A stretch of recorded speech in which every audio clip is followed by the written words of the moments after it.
ourselves to continue to be influenced by flat-out communism, socialism, any of the dark forces that have come to impose their will on so many of us.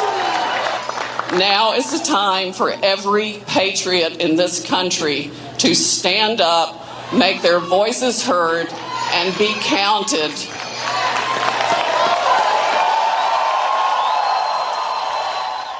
Sidney Powell certainly stood up, and she counts in a big way. Sidney Powell, former federal prosecutor, counsel for General Flynn. She's been working on behalf of the president, but not directly with the president's team legally. Sidney, welcome back to Newsmax. We're pulling for you. As you know, this is an opinion show, and we're on your side. How are you holding up, first of all? Oh, we're doing fine. Thank you, Greg. The pace is a bit much at times, but we just plow on through it, and we're determined to win because the American people have been defrauded from their lawful votes in this election, and that cannot stand. So, totally agree. Let's talk about what happened today in that Georgia courtroom. A defeat, not the first one. This happens in the process, but you got shut down today, at least in federal court. Can you tell us about what happened? Yes, we were there for a hearing on motions to dismiss filed by every organization that you can imagine, even as interveners, where they had no place to be in our case, but the DNC and Perkins Coie law firm and everyone aligned on the left decided to file briefs in our case, and the court let them do that.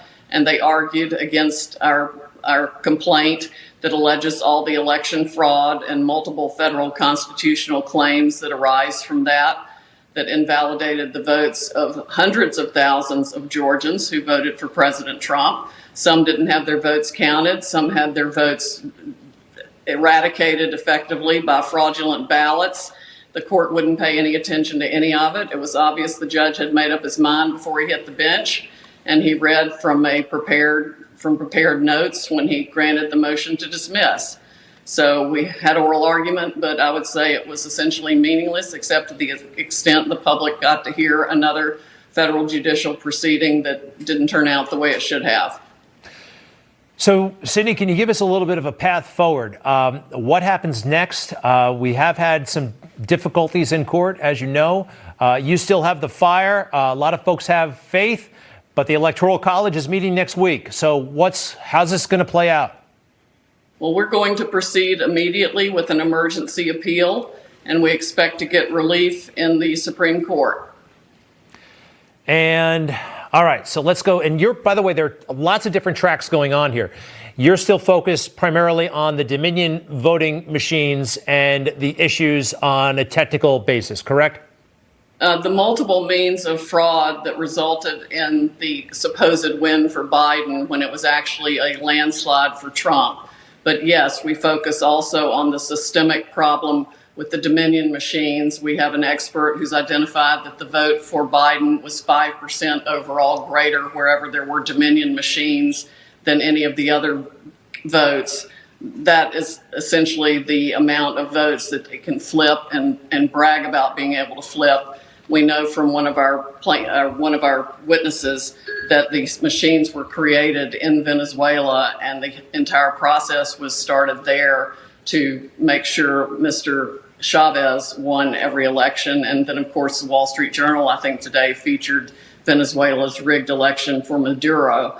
This is the same technology, the same equipment. It came out of Venezuela to be used here. I would imagine our three-letter agencies have a role in it. We're essentially fighting the entire globalist elite power structure that wants to control the world for their own financial benefit. And frankly, that includes a lot of American corporations that have international interests and want to do business with China, have made back deals with the Chinese, and untold numbers of politicians who have done the same thing.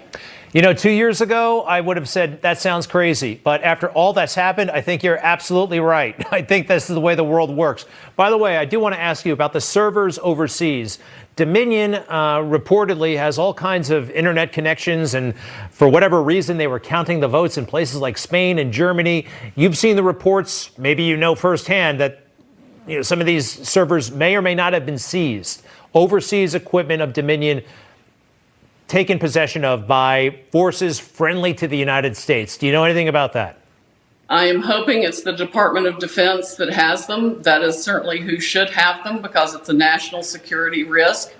The Dominion systems should never have been allowed in this country. They are internationally owned. Our votes were counted in Frankfurt, Germany, and altered in Barcelona, Spain, and other places. We simply cannot allow that as the United States of America. We must maintain sovereignty over all our crucial systems, and the voting system is one of them. The fact that CFIUS, the organization of heads of various agencies, ever approved this a number of years ago, I find absolutely appalling. Supreme Court tomorrow for you? I'm sorry, I missed that. Will you be in the Supreme Court tomorrow? You said emergency relief. Does that entail you going there? How's that going to actually work? That's going to work as fast as we can humanly make it work. It may not be tomorrow, but we also have a case out of Michigan that needs to go, a case out of Arizona that may very well wind up there. There should be at least 3 states before the Supreme Court with enough electoral votes to change the outcome before the end of the week. Sidney Powell, I wish I was an attorney and I could help out, or I knew something about computers, but I don't. So the good thing is I know you're not on your own. I know you have a lot of attorneys and good people working with you. We wish you all the luck. We have an amazing team of great patriots. Great patriots. Well, let us know if you need anything, all right?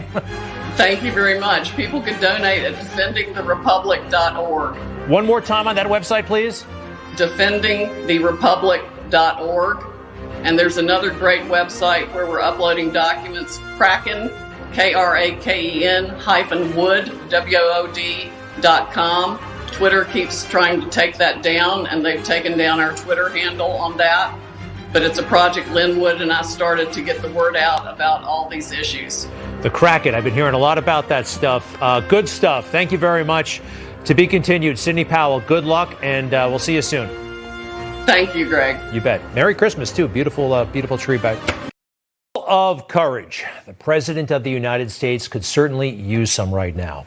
Sure, he's got tens of millions of people in his corner who believe in him and who believe he won this election.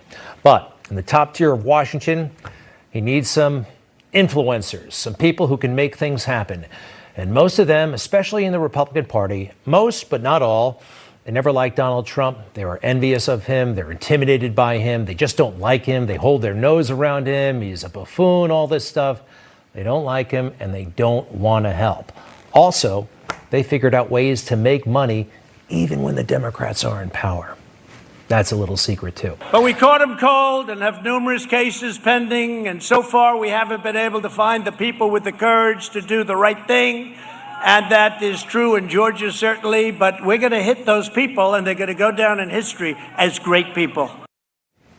So, looking for courageous people in positions of power, and I think we're about due, okay? The establishment is against this guy. We know that. There have got to be some courageous people inside that establishment who can see what's going on.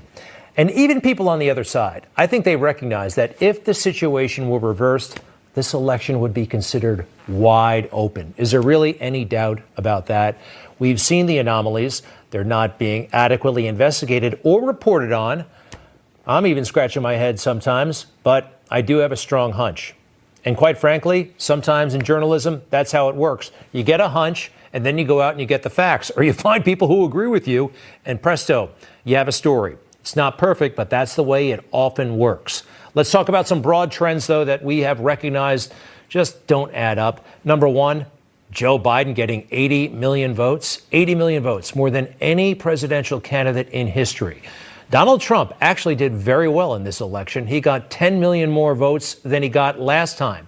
No incumbent has ever increased their vote total and lost a re-election bid. It doesn't happen that way. Yet Joe Biden got 80 million votes when he couldn't even fill a parking lot. Also, what about those swing counties? Have you heard about these? We went through them last week. There are about 19 counties throughout the country. They're like bellwether counties. The way they go, so goes the election. Well, there are 19 they look at. Donald Trump won 18 of those 19 counties. Isn't that something?